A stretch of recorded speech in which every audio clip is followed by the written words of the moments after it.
Hi அம்மேஸ் எல்லோரும் எப்படியா இருக்கீங்க? நல்லா இருக்கீங்கன்னு நினைக்கிறேன். ஸோ இன்றைக்கி நம்ம என்ன பார்க்க போகிறோம் அப்படின்னா, ஜேகே மாமாவோட பார்ட் 11 பார்க்க போகிறோம். ஸோ லாஸ்ட் பார்ட்டில் எதோடு முடிச்சிருந்தேன் அப்படின்னா, ஜிம்மின் வந்துட்டு போகலாம் அப்படின்ற மாதிரி அந்த இடத்துல இருந்து கிளம்பியிருப்பாங்க. அப்போது வந்துட்டு ஜேகே நின்றுட்டு அவங்க அம்மாவை திரும்பி பார்த்துருப்பாரு. அதாவது வயனோட அம்மாவை திரும்பி பார்த்து, வயனை நான் எப்படியாச்சும் சமாதானப்படுத்திடுவேன். ஸோ நீங்கள் வயன் ஓகேனா நீங்கள் எனக்கு வயனை கல்யாணம் பண்ணி தருவீங்களா அப்படின்ற மாதிரி கேட்டிருப்பாரு. அப்போ வயனோட அம்மா வந்துட்டு அவனோட பிரின்சஸ், அவள் என்ன ஆசைப்பட்டாலோ அது கண்டிப்பாக நான் அவளுக்கு கொடுப்பேன். ஸோ நீங்கள் அவளை கன்வின்ஸ் பண்ண ட்ரை பண்ணுங்கள் தம்பி, ஐம் சாரி அப்படின்னு சொல்லியிருப்பாங்க. ஸோ இப்போது ஜேகே என்ன பண்ணுறாரு அப்படின்றத டேரெக்டாக நம்ம ஸ்டோரிக்குள்ளே போய் பார்த்துலாம். முக்கியமாக ஹெட்செட் மாஸ்க் இமேஜினேஷன் பண்ணிக்கோங்க, ஓகேவா? அடிக்டட் ஆகிடாதீங்க. மறக்காம சேனலில் சப்ஸ்கிரைப் பண்ணிக்கோங்க, ஓகேங்களா? இப்போ நம்ம டேரெக்டாக ஸ்டோரிக்குள்ளே போயிடலாம். தம்பி ஒரு நிமிஷம் அப்படின்னு சொல்லிட்டு நம்ம வயனோட அம்மா வந்துட்டு நம்ம ஜேகேவை கூப்பிடுறாங்க. ஸோ இப்போ ஜேகேவை திரும்பி பார்க்குறாரு. தம்பி நான் ஒன்று மட்டும் உங்ககிட்ட சொல்கிறேன். வயன் உங்களை எந்த அளவுக்கு லவ் பண்ணுறான்றது நீங்கள் இங்கே இருந்து போனதுக்கப்புறமா தான் புரிஞ்சுக்கிட்டான். ஏன்னா இங்கே நீங்கள் இருக்கிற வரைக்குமே அவள் இங்கே தான் இருந்தா. பட் ஆனால் வீட்டுக்கு வரல. நீங்கள் இங்கேருந்து போனதுக்கப்புறம் அவள் திரும்ப எங்கள் வீட்டுக்கு வந்துட்டு அவரோட ரூம்குள்ளே போய் கதவை சாத்திக்கிட்டா. எனக்கு பயமாகிடுச்சு. நான் போயிட்டு என்ன என் கதவை தர எங்கே இருந்தால் இவ்வளோ நாள் அப்படின்னு சொல்லி ட்ரை பண்ணேன் பேசுகிறதுக்கு. ஸோ அப்போது அவள் என்ன சொன்னான் அப்படின்னு சொல்லி ஒரு குட்டியாக ஒரு ஃப்ளாஷ்பேக் ஒன்று சொல்கிறாங்க. ஸோ அன்றைக்கி என்ன ஆயிருக்கும் அப்படின்னா, நம்ம வயன் வந்துட்டு அவளோட ஃப்ரெண்ட் வீட்டில் தான் போய் ஸ்டே பண்ணியிருந்திருப்பா. ஏன்னா என்னால் ஜேகேவை ஃபேஸ் பண்ண முடியல அப்படின்னு சொல்லிட்டு ரொம்ப அங்கே உட்காந்துட்டு அழுதுட்டு இருந்திருப்பா. ஸோ அப்போ தான் அவள் ஃப்ரெண்டு என்ன ஆச்சு அப்படின்னு கேட்கும்போது அவள் சொல்லியிருப்பா, இந்த மாதிரி லூசியை வந்து ஜேகே கிஸ் பண்ணிகிட்டு இருந்ததை நான் பார்த்தேன். ஏன்னா டைம் பாஸ்க்கிறதுக்காக தான் அவன் யூஸ் பண்ணிகிட்டு இருந்திருக்கான் அப்படின்ற மாதிரி அவள் சொல்லி அழுதுருப்பா. அதனால் அவளுக்கு அது தெரிஞ்சிருக்கும். ஸோ இப்போ ஜேகே இங்கேருந்து கிளம்புனதுக்கப்புறமா அவள் வீட்டுக்கு வந்துட்டு, ஸோ ஜேகேவோட இருந்த அந்த குட்டி குட்டி மெமரிஸ், ஜேகே யூஸ் பண்ண கொஞ்சம் திங்ஸு, அவர் ரூமில் இருக்கும்போது அவர் கூட இருக்கும்போது அவர் அந்த இடத்துல வச்சுருந்த திங்ஸஸ் எல்லாத்தையுமே இருந்திருக்கும்ல. ஸோ அது எல்லாத்தையுமே எடுத்துகிட்டு அந்த இடத்துல இருந்து, அம்மா இனிமேல் நான் இங்கே வரமாட்டேன். ஏன்னா இந்த ரூமில் நான் ஜேகேவோட நிறைய டைம் இருந்திருக்கேன் அப்படின்னு சொல்லும்போது எனக்கு கோவம் வந்துச்சு. நான் அவளை அடிக்க போனேன்.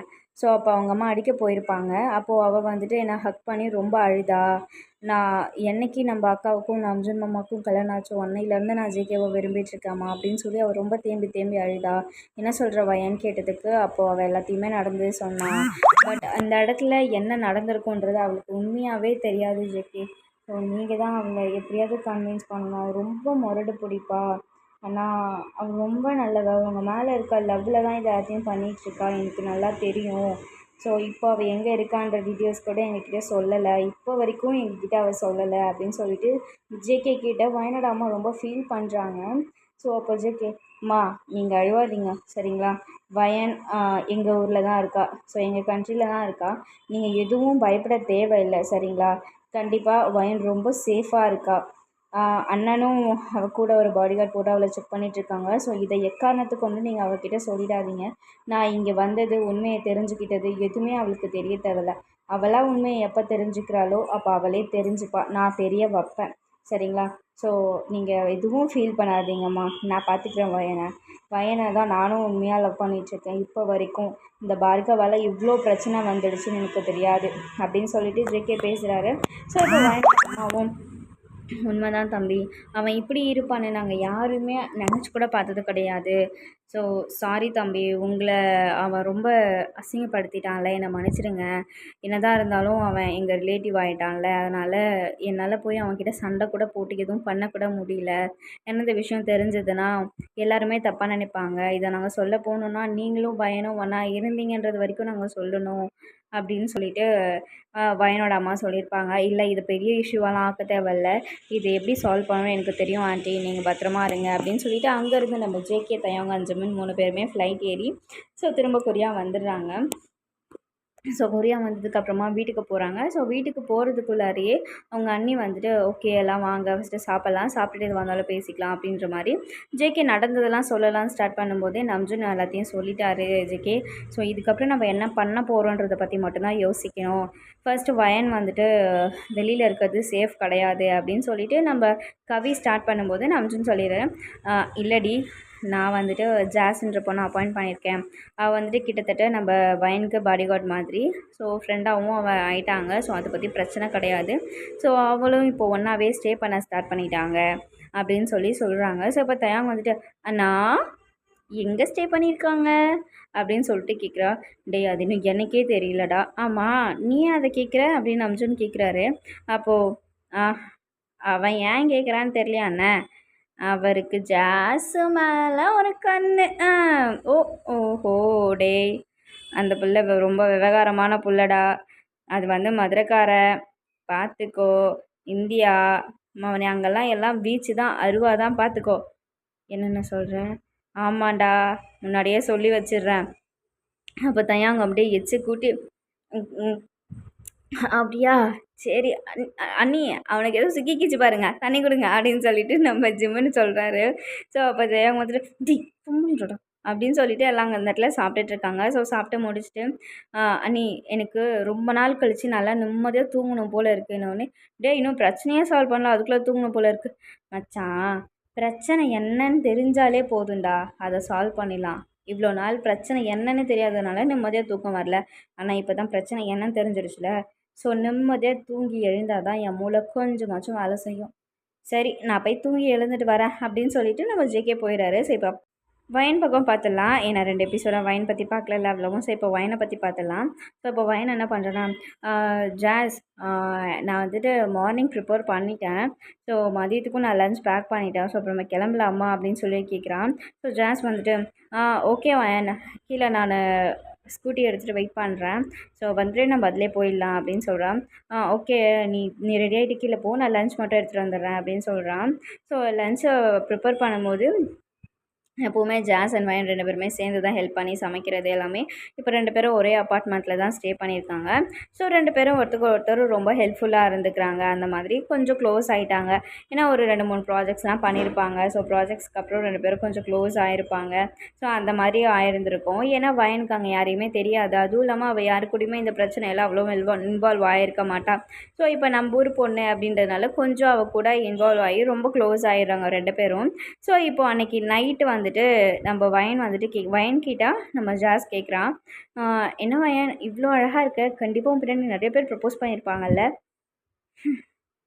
அதெல்லாம் ஒரு விஷயம் கேட்குறீங்களா? எனக்கு ஒருத்தனை ரொம்ப பிடிக்கும். நான் அவனை ரொம்ப சுற்றி சுற்றி சுற்றி சுற்றி லவ் பண்ணேன். அவனுக்கே தெரியாமலாம் அவனை லவ் பண்ணிகிட்டு இருந்திருக்கேன். நான் 12th படிக்கும்போதுலேருந்து நான் அவனை லவ் பண்ணிகிட்ருக்கேன். ஆனால் அவன்கிட்ட லவ் யூ இது வரைக்கும் சொன்னதில்லை. ஆஹோ அப்போ அவனை நேரில் பார்த்துருக்கீங்களா? பார்த்துருக்கேன். இன்ஃபேக்ட் எனக்கு அவனை இப்போ வரைக்கும் ரொம்ப பிடிச்சிருக்கு. அவன் நிறைய தப்பு பண்ணியிருக்கான். அதை விட ஒரு பெரிய தப்பு பண்ணியிருக்கான்.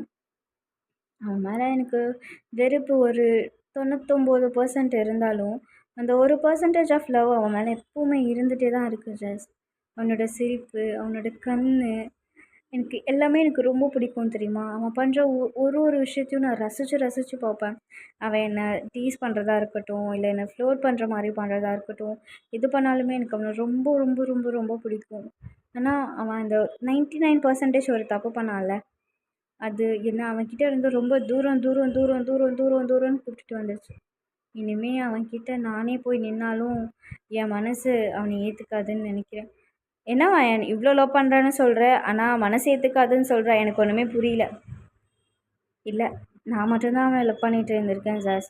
ஆனால் அவன் என்னை ஜஸ்ட் யூஸ் பண்ணிகிட்டு இருந்திருக்கான், அவ்வளோதான். இதுக்கு மேலே இதை பற்றி எதுவும் கேட்காத ப்ளீஸ். ஏன்னா நான் அதுலேருந்து கொஞ்சமாச்சும் வெளில வரணும்னு நினைக்கிறேன், பட் முடியல. இங்கே பாருங்க வயன், நான் வந்துட்டு உன்னோட ஃப்ரெண்டாக இருக்கிறதுனால நான் சொல்கிறேன். எந்த ஒரு விஷயத்தை நம்ம மறக்கணும்னு நினைக்கிறோமோ அப்போது அதை நினச்சிட்டே தானே இருக்கும். ஏன்னா மறக்கணும்னு நினைக்கிறது கூட அவங்கள பற்றி தானே. அப்போ என்ன நினச்சிட்ருக்கோம்? அவங்கள பற்றியே தான் நினச்சிட்ருக்கோம். ஸோ வேண்டாமே, நீ மறக்கணும்னு நினைக்காத, ஜஸ்ட் அப்படியே விட்டுரு. அது உன்னோட மனசு மறக்கிறதும் மறக்காததும் அது இஷ்டம். ஸோ நீ அவங்கள பற்றி நினைக்கிறத ஃபஸ்ட்டு நீ நிறுத்திடு, அதாவது மறக்கணும்னு நினைக்கிறத நிறுத்திடு அப்படின்னு சொல்கிறா. நீ என்ன பேச வரேன்னு எனக்கு சுத்தமாக புரியாது. ஏன்னா நீ அவங்கள ரொம்ப லவ் பண்ணுறேன்னு நினைக்கிறேன். அதனால தான் உனக்கு எதுவுமே புரிய மாட்டேங்குது அப்படின்னு சொல்லிட்டு சொல்கிறான். ஸோ இப்போ அப்படியே போயிருக்கும். ஸோ இப்போது உங்களுக்கு வந்துட்டு ஒரு லவ் இருக்குன்றது தெரியும், பட் அது ஜேகே அப்படின்றது நம்ம ஜாஸ்க்கு தெரியும். பட் ஜாஸ்க்கு தெரியுன்றது தான் உங்களுக்கு தெரியாது. ஸோ இப்போ இப்படியே மூவ் ஆகிட்டுருக்கு. ஸோ இப்போது நம்ம ஜேகேவும் இந்த கேப்பில் ஊருக்கு போயிட்டு எல்லாத்த பற்றி தெரிஞ்சுட்டு வந்துட்டார். ஸோ இப்போ நெக்ஸ்ட் டே மச்சான் இன்னைக்கு எல்லாமே தெரிஞ்சதுக்கப்புறம் போகிற. இப்போ நீ போய் ஒயனை ஃபேஸ் பண்ண போகிற. என்ன பண்ண போகிற? அவளை பார்க்க போகிறேன். ஃபர்ஸ்ட்டு எதில் இந்த மச்சான் ஸ்டார்ட் பண்ணலாம்? கிஸ்ல இருந்து ஸ்டார்ட் பண்ணலாமா இல்லை? டேய் என்னடா பேசுகிற? ஆமாம், இப்போ தான் எனக்கு என்ன பிரச்சனை தெரிஞ்சிச்சுல. ஸோ இனிமே கூலாக மூவ் பண்ணலாம். கூலாக மூவ் பண்ணலாமா?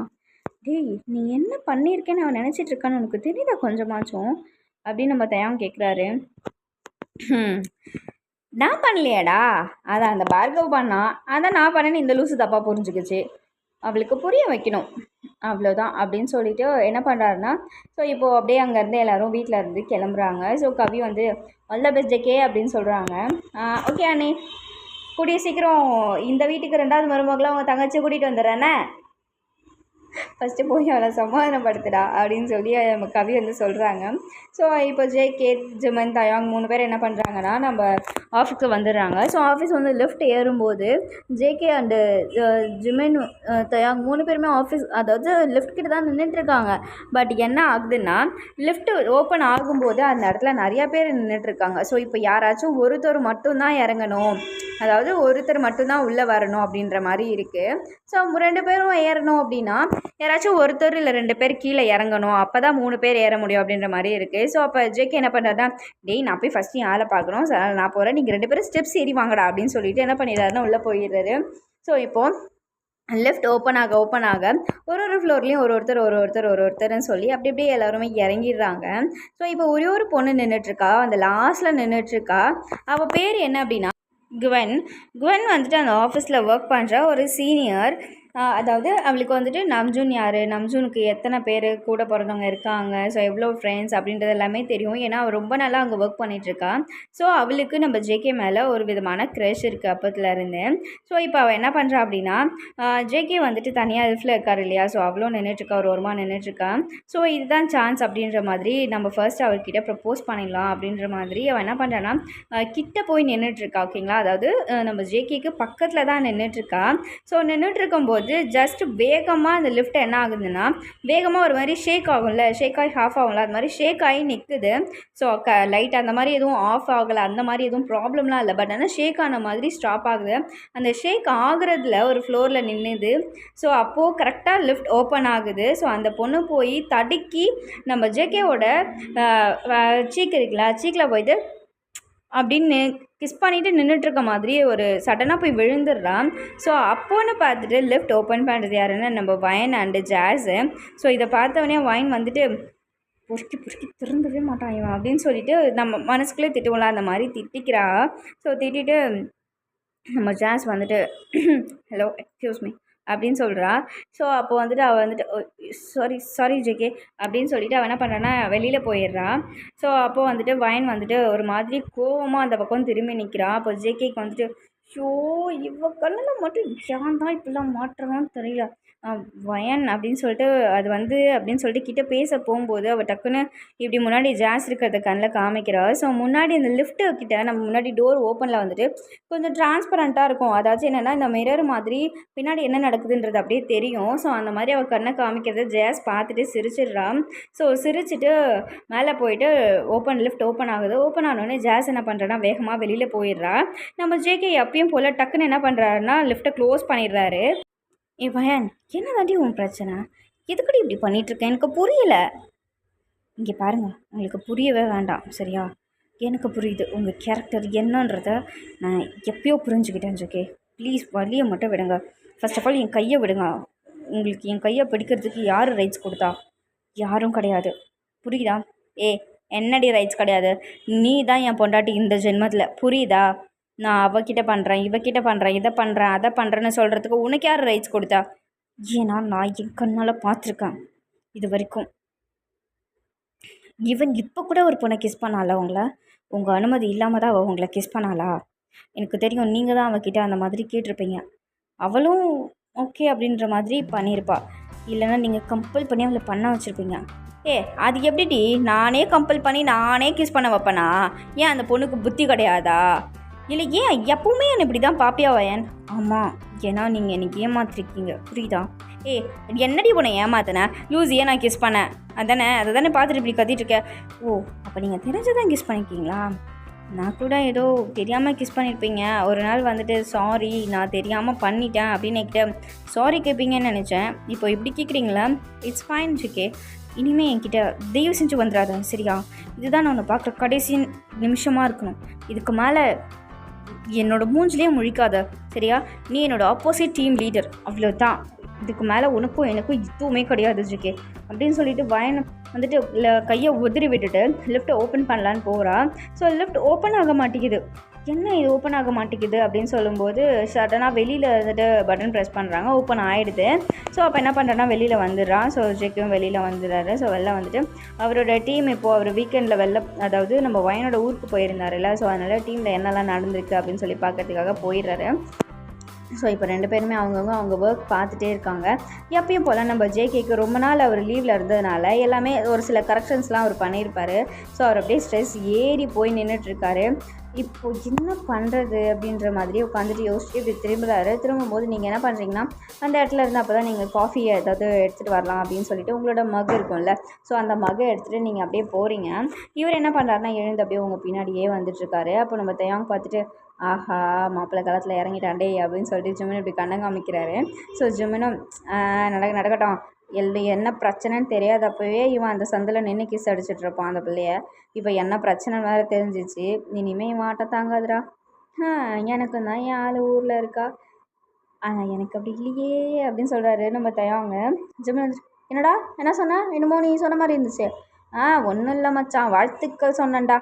வாழ்த்துக்கள் என்னமோ சரியில்லடா, நானும் பார்த்து தான் இருக்கேன். இந்த ஜாஸ் வந்ததுலேருந்து நீ சரியே இல்லைடா. பேரை பார்த்தியாடா, ஜாஸ்மின். பேர்லேயே ஒரு வாசனை இருக்குல்ல. தேங்கா என்னடா பண்ணுற? இல்லைடா சும்மா சொன்னேன்டா அப்படின்னு திருப்பி ஜேகேவை பார்க்குறாரு. ஜேகே வந்துட்டு எப்பயும் போல் நம்ம வயன் பின்னாடியே நடந்து போயிட்டுருக்காரு. அவர் ஒரு ஸ்லோ மோஷனில் யாராச்சும் பார்க்குறாங்களான்றது திரும்பி பார்த்துட்டு அப்படி நடந்து போயிட்டுருக்காரு. அப்படியே நம்ம தயாங்கோட கண்ணு நேராக ஜாஸோட சைட் பார்க்குது. ஸோ ஜாஸ் வந்துட்டு ஏதோ ஒரு இம்பார்ட்டன்ட் ஒர்க் பார்த்துட்ருக்கா, ஃபைல் பார்த்துட்டு. ஸோ உட்காந்துருக்கா. ஸோ அவர் வந்துட்டு அப்படியே ஜாஸே இந்த கணத்தில் கையை வச்சுட்டு பார்ப்போம்ல, அந்த மாதிரி என்ன அழகாக இருக்கா. எல்லாம் அழகான பொண்ணுங்களும் இந்தியாவில் தான் இருக்குங்க போல். அப்போ நம்ம ஊர் பொண்ணுங்களாம் அழகில்லைன்னு சொல்ல வரியா தேங்கா? டே நான் அப்பெல்லாம் சொல்ல வரல, எங்கேயாவது என்னை மாட்டி விட்டு போயிடாத. இருந்தாலும் இந்த இந்தியன் பொண்ணுங்க ட்ரெடிஷ்னல் ட்ரெஸ்லேயும் நல்லா இருக்குங்க, மாடர்ன் ட்ரெஸ்லேயும் நல்லா இருக்குங்க, கிக்காக இருக்காளுங்கல்ல. சரி மச்சான், புத்தி மாறுது. இப்போ நம்ம ஒர்க் பண்ணுற புத்தியில் இருக்கணும். சரி வா. ஆனால் அந்த ஜேகே மட்டும் தாண்டா இங்கே ஜாலியாக இருக்கான். ஏன்னா இது அவங்க அப்பா கம்பெனி அதானே? ஆமாம் சரிவா நம்ம ஒர்க் பார்க்கலாம், இல்லைனா வந்து நம்மளை தான் கற்றுன்னு கற்றுவான் அப்படின்னு சொல்லிட்டு நம்ம ஜேகே ஜிம்மனும் தயாங் அண்ட் ஜிம்மன் வந்துட்டு ஒர்க் பார்க்க ஸ்டார்ட் பண்ணுறாங்க. ஸோ இப்போ ஜேகே என்ன பண்ணுறாருன்னு நம்ம வயன் பின்னாடியே போயிருப்பார்ல. ஸோ வயன் வந்துட்டு காஃபி வாங்கிட்டு திரும்பி இருப்பார். ஸோ காஃபி கொஞ்சம் சூடாக இருக்குது. ஸோ 2 கையாலையுமே பிடிச்சிருக்கா. அப்போ நம்ம ஜேகே என்ன பண்ணுறாருன்னா இப்போ பிடிச்சி தானே இழுத்துட்டு போகிறாரு. ஜிக்கு சுடுது அப்படின்னு சொல்லிட்டு நம்ம வயன் வந்துட்டு கொஞ்சம் கத்துறா. நீ கத்தாத, நீ இதை கையில் சூடாக பிடிச்சிருந்தா தான் நீ என்ன எதுவும் டிஃபெண்ட் பண்ண மாட்டா, அதனால தான் நான் இப்படியே கூப்பிட்டு போகிறேன்னு சொல்லிட்டு இப்படி கூப்பிட்டு போயிட்டு ஒரு வாலில் பின் பண்ண மாதிரி நிற்க வைக்கிறாரு. ஸோ அது வந்து எப்படின்னா ஒரு அதிகமாக யாரும் நடமாட்டம் இருக்க மாட்டாங்கன்னு வச்சுக்கோங்களேன். அதாவது இந்த எலக்ட்ரிக் வயர்ஸ்லாம் அந்த சைடில் இருக்கும்ல, அந்த சைடில் நிற்க வைக்கிறாரு. ஸோ வயன் என்ன பண்ண, எங்கே இதுக்கு கூட்டிகிட்டு வந்து, இது ஃபுல்லாக ஒயராக இருக்குது, எனக்கு பயமாக இருக்குது அப்படின்னு சொல்கிறான். ஸோ பயம் தானே, இப்போ போய்ட்டும் பாரு அப்படின்னு சொல்லிவிட்டு அவர் கிட்டே போகிறாரு. இங்கே பாரு சுட இருக்குது, கண்டிப்பாக ஃபேஸ்லேயே ஊற்றிடுவான் பார்த்துக்கோ அப்படின்னு சொல்கிறான். நீ ஊற்ற மாட்டேன்றவன், எனக்கு தெரியும் உன்னை பற்றி, எனக்கு வலிக்குன்னு உனக்கு தெரியும், அதனால் நீ பண்ண மாட்டேன். யாரும் சொன்னால் உனக்கு வலிச்சா எனக்கு என்ன, நான் பண்ணிவிடுவேன் ஊற்றிடுவேன் அப்படின்னு சொல்லிகிட்டே இருக்கா. அப்போ ஜெகே வந்துட்டு நீ எப்படி ஊற்றுறேன்னு நான் தான் பார்க்குறேனே அப்படின்னு சொல்லிட்டு கையை 2 எடுத்துகிட்டு வந்து சீக்ஸ் பிடிக்கிறாரு. ஸோ சீக்ஸை பிடிச்சி பொறுமையாக அப்படின்னு சொல்லி கிஸ் பண்ணுறாரு. ஜிகே என்ன பண்ணுறீங்க விடு அப்படின்னு சொல்லிட்டு அவள் என்ன பண்ண வயன் வந்துட்டு ஃபேஸ் அப்படி இப்படின்னு திருப்பிகிட்டே இருக்கா. ஸோ அவர் வந்துட்டு எந்த இடம்லாம் மாட்டுதுன்னு இல்லை, சீக்ஸு, கண், காது, மூக்கு, வாய், எங்கே ஜாலைன்னு எங்கெல்லாம் கிடைக்குதோ அங்கெல்லாம் கிஸ் பண்ணிகிட்டே இருக்காரு. இப்போ பாரு நான் அதை ஊற்றிடுவேன் அப்படின்னு சொல்லிகிட்டே இருக்கா. பட் அவளுக்கு கையில் இருக்கிற போதே தெரியுது அவளுக்கு ரொம்ப சூடாக இருக்குது. இப்போ இதை ஜேகே மேலே ஊற்றினா ஜேகேக்கு உண்மையாகவே சுற்றும் அப்படின்றதுனால அவள் என்ன இன்னமும் அவள் ஜேகேவை லவ் பண்ணிட்டு தானே இருக்கா. ஸோ அவருக்கு வலிக்கும் அப்படின்றதுனால அவள் என்ன பண்ணுறேன்னா அப்படியே கையில் வச்சுட்டு ப்ளீஸ் விட்டுருன்னு சொல்லிகிட்டே இருக்கா. அப்போ டக்குன்னு அங்கே இருக்க எலக்ட்ரிஷியன் வந்துட்டு வந்துடுறாரு. ஸோ அவர் நடந்து வர சவுண்ட் கேட்டோடனே ஜேகே வந்துட்டு இடையே போயிடுறாரு. ஸோ அப்போ வயன் வந்துட்டு இதான் சாக்குன்னு சொல்லி குடுன்னு அந்த இடத்த விட்டு ஓடி வந்துடுறான். ஸோ இதோட இந்த பாட்டை நான் முடிச்சுக்கிறேன். இதுக்கப்புறம் எப்படி அவர் சமாதானப்படுத்த போகிறாரு அப்படின்றது நம்ம நெக்ஸ்ட் எபிசோடில் தாண்டா பார்ப்போம். ஸோ உங்களுக்கு இந்த எபிசோடில் எது பிடிச்சிருந்துச்சு பிடிக்கல அப்படின்றத கமெண்ட் செக்ஷனில் சொல்லுங்கள். ஸோ நெக்ஸ்ட் பார்ட் நான் சீக்கிரமாக அப்லோட் பண்ண ட்ரை பண்ணுறேன். அப்புறம் நமக்கு இன்னொரு சேனல் இருக்குது. அந்த சேனலோட லிங்க் நான் நெக்ஸ்ட் எபிசோடில் நான் கொடுத்துருவேன். ஏன்னா அதில் ஒரு தயாங்கோட 2 ஷார்ட்ஸ் போடலான் இருக்கோம். ஸோ நீங்கள் அதை சப்ஸ்கிரைப் பண்ணி வச்சுக்கோங்க. அப்புறம் மறக்காமல் பெல் ஐக்கானை கிளிக் பண்ணிக்கோங்க. ஸோ நம்ம சேனலில் நிறைய பேர் சப்ஸ்கிரைப் பண்ணாமல் பார்த்துட்ருக்கீங்கடா. ஸோ அதனால் சப்ஸ்கிரைப் பண்ணிக்கோங்க மறக்காமல். ஐ ஹோப் உங்கள் எல்லாருக்குமே இந்த ஸ்டோரி ரொம்ப பிடிச்சிருக்கும். அதாவது இந்த பார்ட் ரொம்ப பிடிச்சிருக்குன்னு நான் நினைக்கிறேன். ஸோ நெக்ஸ்ட் பார்ட்டில் நான் சீக்கிரமாக உங்களை மீட் பண்ணுறேன். ஓகே, தேங்க்யூ ஆல், பாய்.